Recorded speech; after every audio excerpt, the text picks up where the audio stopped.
I opened my eyes to a ceiling I didn't recognize, white and humming with quiet.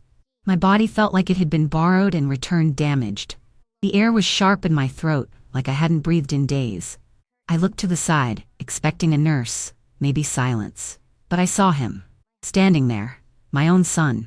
He wasn't crying, he wasn't smiling, he didn't hold my hand, he didn't ask how I felt. He just looked at me, then leaned in slightly and said, "So, did you ever finish the will?" And in that moment, I realized I hadn't come back to warmth. I had come back to cold. Thank you for sitting with me. I don't know where you're watching from, but I hope wherever you are, you're safe and you're holding yourself gently. This story isn't easy to tell, and maybe it won't be easy to hear either. But if you've ever poured everything you had into someone, only to find that when you needed them most, they were nowhere near, then I hope you'll stay a while. If you've ever looked into the eyes of someone who should have protected you and saw nothing but their own reflection staring back, then you'll understand why I had to do what I did. And if you've ever given more than you had, waited longer than you should have, and forgiven more than they deserved, then I already know, you and I, we speak the same kind of silence. Tell me where you're watching from, and if this story touches something in you, write me a line below. Or just say, "I'm healing now." That's enough. I'm a woman in my 70s now, and life has worn me in ways only time understands.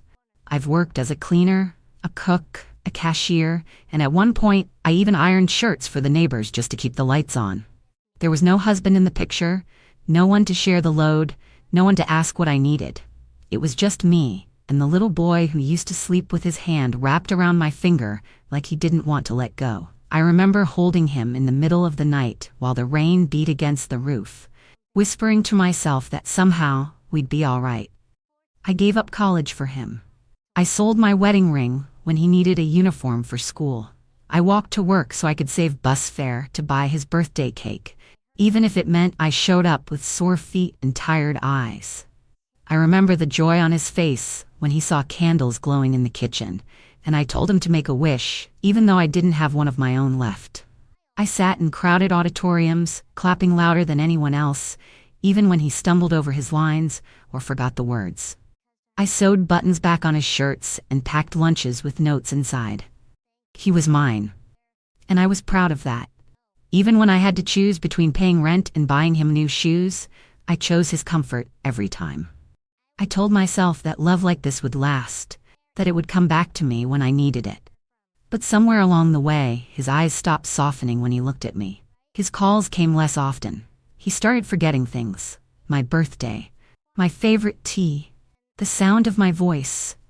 There was a distance that grew quiet between us. Not loud, not angry, just silent, like a door slowly closing while I stood on the other side.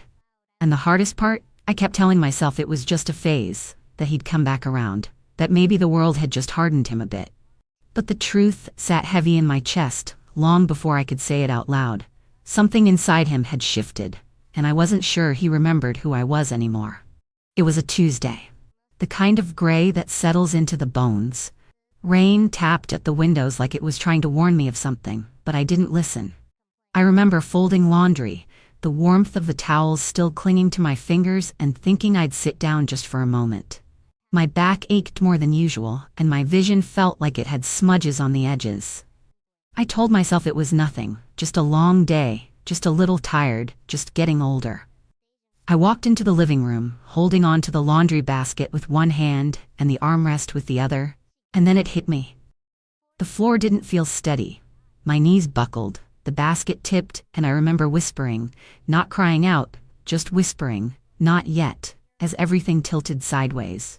The room spun. Not fast like a carnival ride, but slow like the world was slipping away on purpose. My hands clutched at the fabric of the couch as if I could anchor myself back into place, but my body wasn't listening. And then, nothing. Just stillness. No pain, no sound, no time. They told me later it was 5 days. 5 days I lay in that hospital bed, eyes closed, tubes humming, machines blinking. My body was there, but I was gone. I didn't dream, I didn't float, it was just darkness. The kind you can't measure. The kind that doesn't end with an alarm clock or a sunbeam. Just silence. And when I finally opened my eyes, groggy and hollow, there wasn't a single balloon. No cards, no flowers with scribbled notes, the kind of things you expect from someone who says they love you. But there was one voice. A quiet one. My neighbor, Dottie. Sitting in the corner with her back hunched, hands in her lap, whispering a prayer I didn't recognize. She looked more tired than I felt. Her glasses fogged, her coat still damp. She didn't leave. Not once. The nurses told me she was the one who called the ambulance. The one who rode with me. The one who checked in every day while I was asleep. It wasn't my son who waited. It wasn't the person I thought would come running. It was the woman next door who barely knew how to cook rice, who once asked me how to fold fitted sheets, who lent me sugar and forgot to ask for it back. She waited. She sat there, steady and quiet, like she understood something no one else did. And I remember thinking, as I looked at her, and then at the empty doorway where my son should have been, that maybe love doesn't always come from where you planted it. Sometimes, it blooms in the cracks left behind.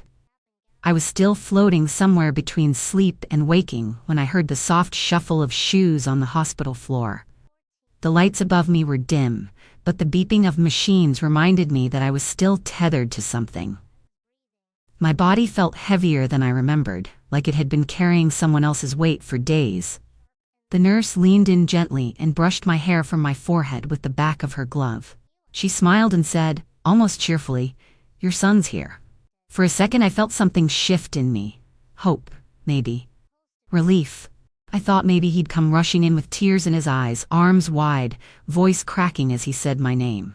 I thought maybe he'd sit beside me and take my hand the way I used to take his when he was sick or scared.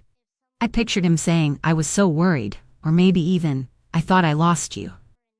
But the door opened quietly. He stepped in like he was visiting a stranger. No flowers, no warmth. His face didn't crumble when he saw me. He didn't fall into the chair beside me. He stood there, stiff in a pressed shirt, looking like someone late for a meeting. His eyes moved from the monitors to my arms to the IV line, then to my face. He didn't lean in close. He didn't touch me. He didn't even sit down. He just stared for a beat, then asked, flat as a hallway wall, "So, did you ever finish the will?" The words didn't hit me like a slap. They sank, slow and cold, like ice sliding down my spine. I didn't cry. I didn't blink. I just looked at him. Really looked. And in that moment, I didn't see the little boy who once ran through the garden chasing butterflies. I didn't see the teenager who used to stay up late telling me about his dreams. I didn't see the young man who once kissed my cheek before heading off to college. I saw a stranger. A man standing over a hospital bed, not with worry in his chest, but calculation. He wasn't here because he missed me. He was here because he thought I might not wake up. And if I hadn't, he wanted to make sure he got what he believed was coming to him. And that's when something inside me, something I thought had faded long ago, rose up. Not anger, not sadness, clarity. The kind that comes when everything becomes still.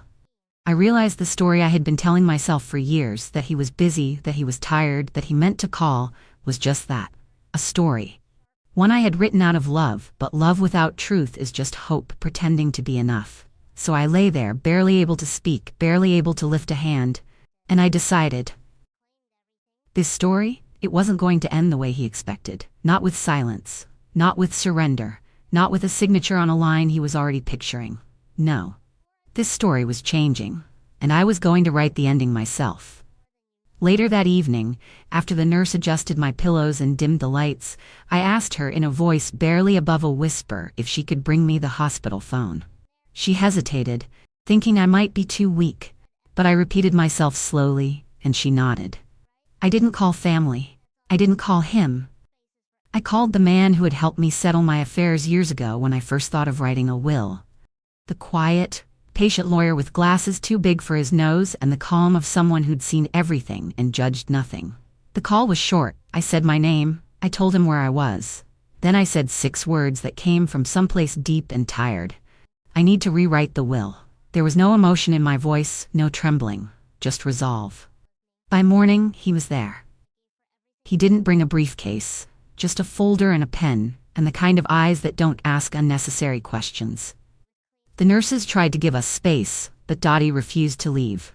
She stood by the foot of the bed, arms crossed, her lips pressed tight, and when I glanced at her, she nodded once like she knew exactly what I was about to do. She didn't need details, she just stayed. I looked at her, then back at the man holding the pen.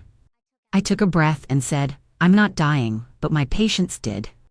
He didn't flinch. He opened the folder and clicked the pen.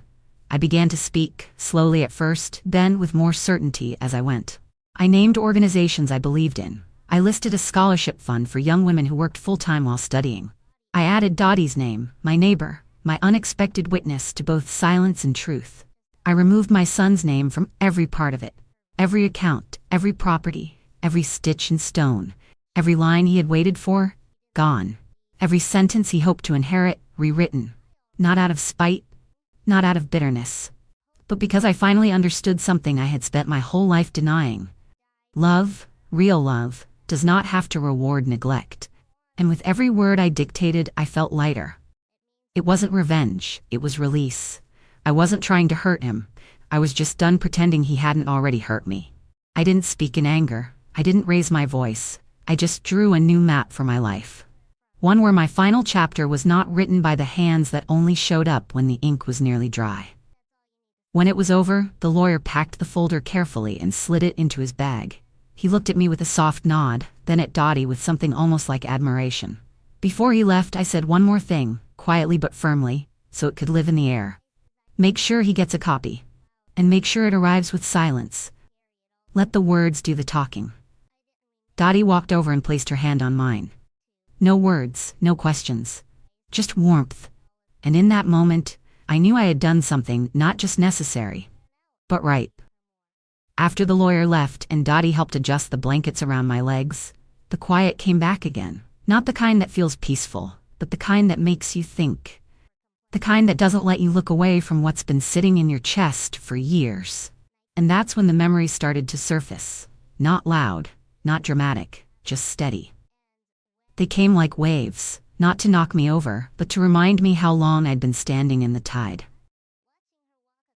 There was the evening I called him to ask if he'd come by for dinner. I had cooked his favorite stew, the one I used to make when he got sick as a child.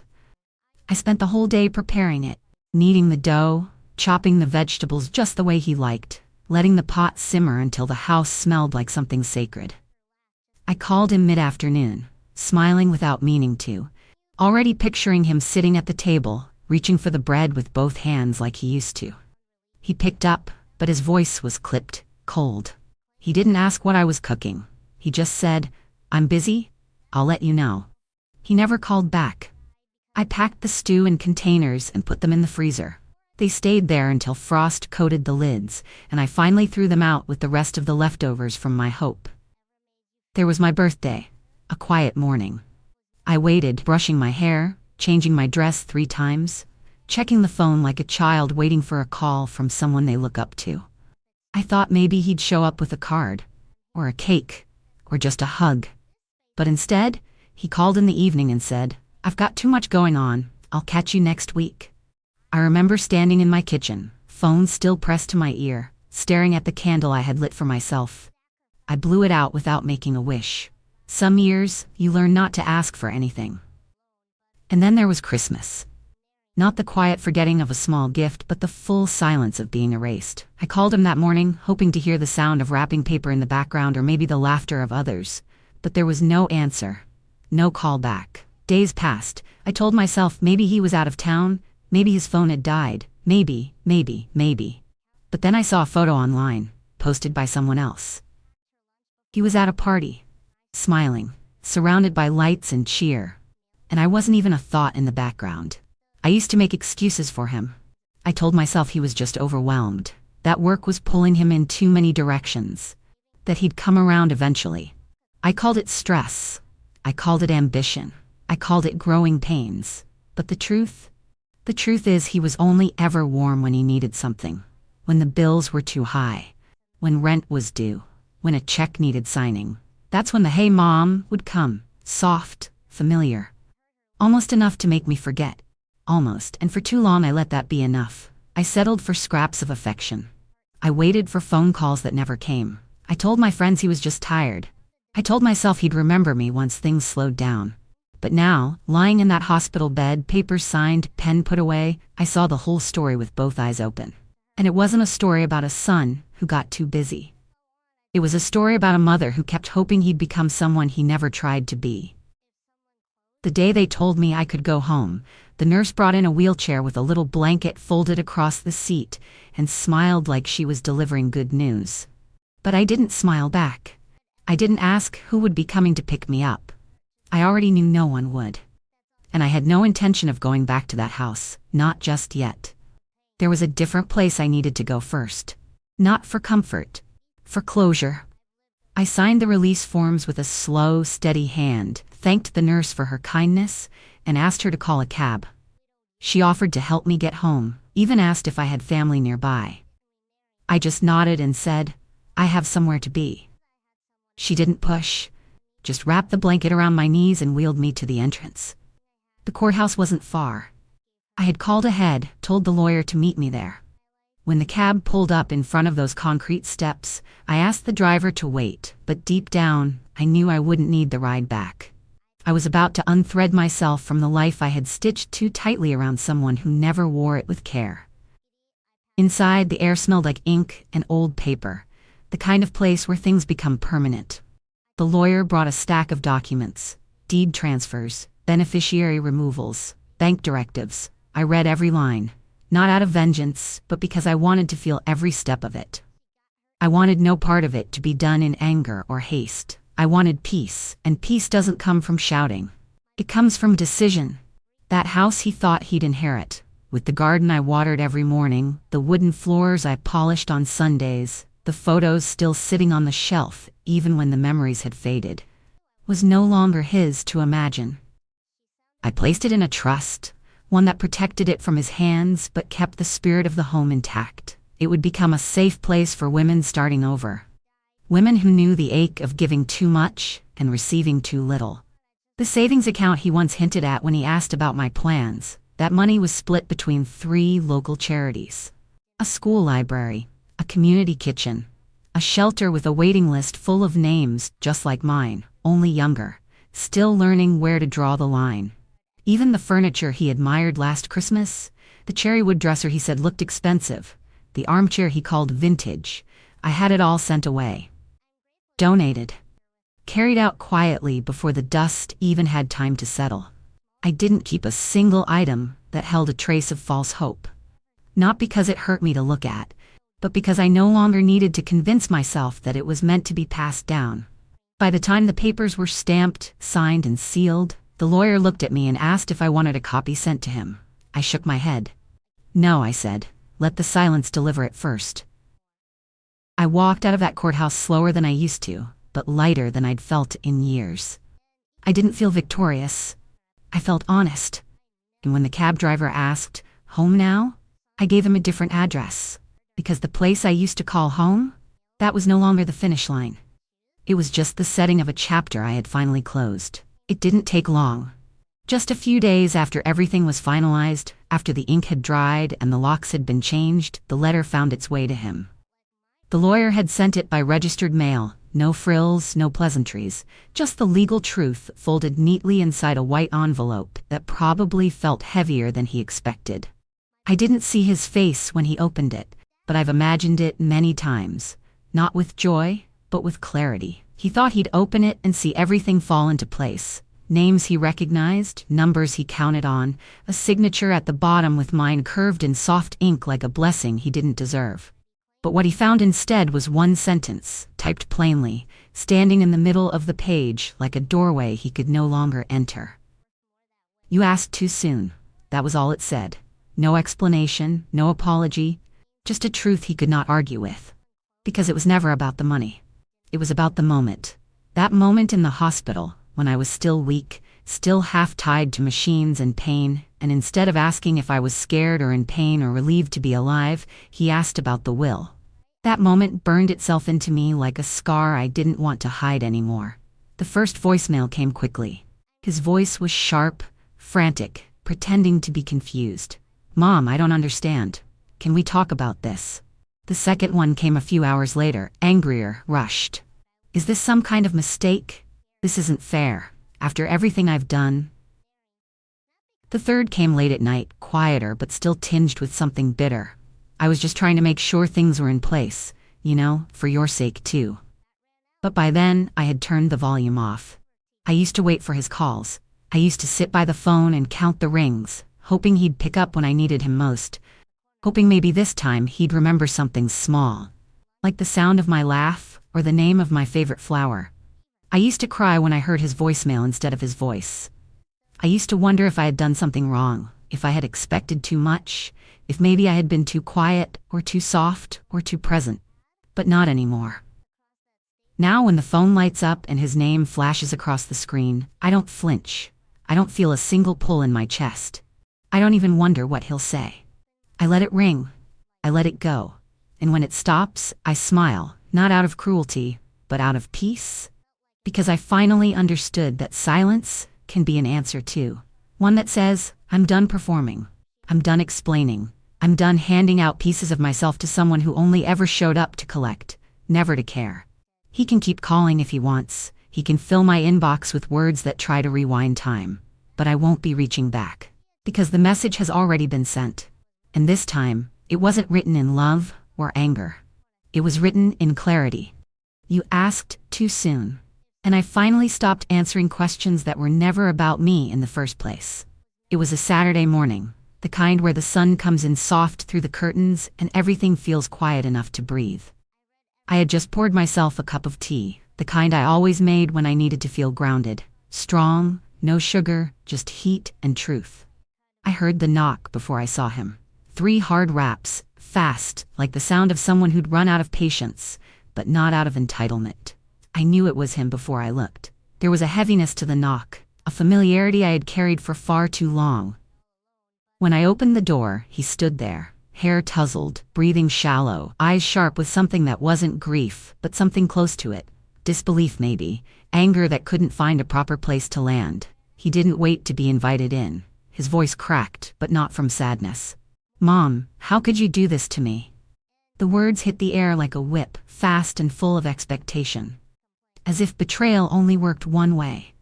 As if I was the one who had disappeared. I looked at him, not the boy I raised, but the man he had become, or maybe always was. My hands didn't shake. My voice didn't falter. I just said what needed to be said, because holding it in any longer would have been another lie. You didn't lose my things, I said softly. You lost me. He blinked, confused, like he hadn't heard me right, like he was still expecting a speech about forgiveness or a second chance wrapped in guilt. But I didn't offer either. I gave him truth, plain and clean. This wasn't revenge, this was survival. He stood there, waiting for something else. An opening, a weakness. A shift in my eyes that said maybe I was bluffing. Maybe the door would stay open just long enough for him to slide back into the life he'd left untouched. But I had nothing left to give. No more explanations, no more excuses, no more doorways for him to stand in. So I did the simplest thing I've ever done, and the hardest thing I've ever learned to do. I closed the door. Gently, slowly, with care. Because that's how you end something that once mattered. Not with slamming, not with shouting, but with finality. He knocked again, louder this time, then once more, then silence. I stood on the other side, hand resting on the frame, breathing steady. I didn't open it again. I didn't speak. I didn't cry. Because I had already said everything that needed saying. And for the first time in a long time, my silence didn't come from pain. It came from peace. The days that followed were still, not empty, just still. I found myself waking earlier, not because I had somewhere to be, but because the morning light felt gentler than it used to. I'd sit at the small kitchen table, the one he never quite liked, because it creaked when you leaned on it, and I'd wrap my hands around a warm mug of tea. No sugar, no cream, just the taste of something honest. Outside the window, the garden waited for me like an old friend. I started tending to it again. The soil was dry in places, but forgiving, and the weeds that had crept in while I was gone didn't complain when I pulled them out with slow, careful hands. Dottie would come by, sometimes unannounced, holding her latest attempt at a pie, or telling me about her broken toaster, like it was world-ending news. She'd forget the punchlines to her own jokes, or retell the same story twice in one sitting, and somehow, I found myself laughing in ways I hadn't in years. Not the kind of laugh you fake to fill space, the kind that shakes loose something in your chest and makes room for air. I wasn't looking for a new beginning, I just wanted a quiet middle, a space that belonged to me, where my thoughts didn't have to explain themselves. I stopped answering calls I didn't want to take. I stopped saying yes when my heart said no. I started writing again. Not for anyone else, just for me. Little notes at first, on scraps of paper or in the margins of old books I had read too many times. Then letters, to the version of myself that used to believe love could fix anything, to the younger woman who bent until her back ached just to keep someone else standing tall. In one of those letters, I wrote, "You didn't fail, you simply learned who they really were."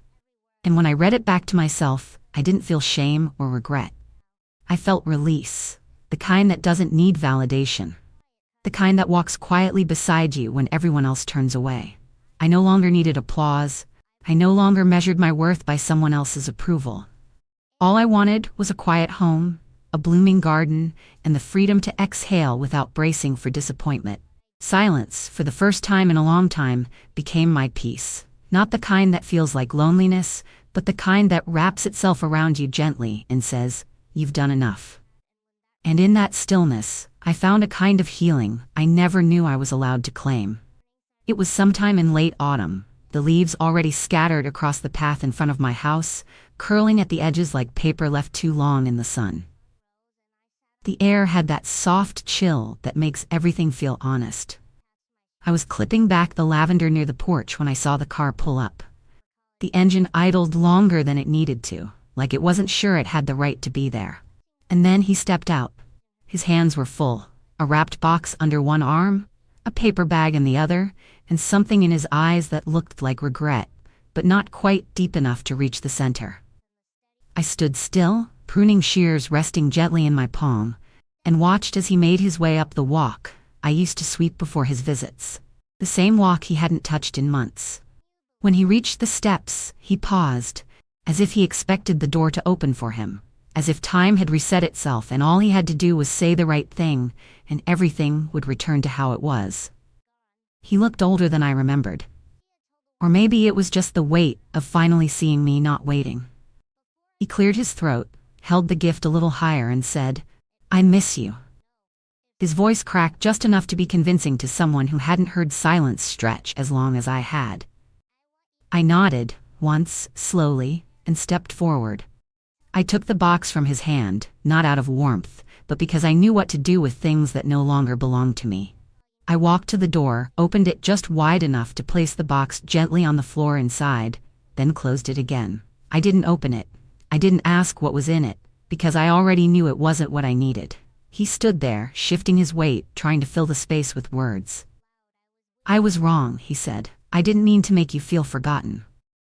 I let him speak. I let him say everything he had rehearsed, every soft apology, every carefully chosen line. I didn't interrupt. I didn't ask questions. I didn't cry.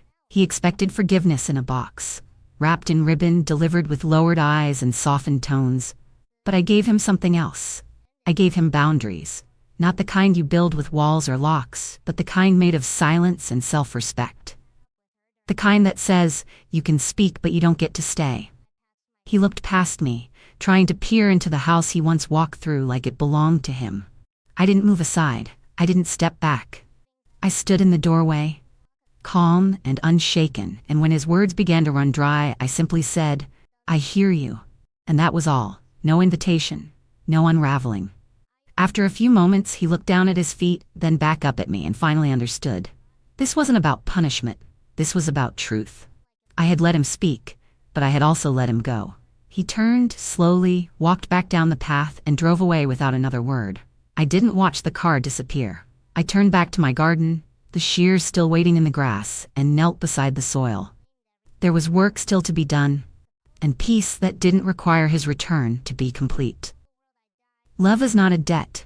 It's not something you earn by showing up late with flowers, or by saying the right words after years of silence.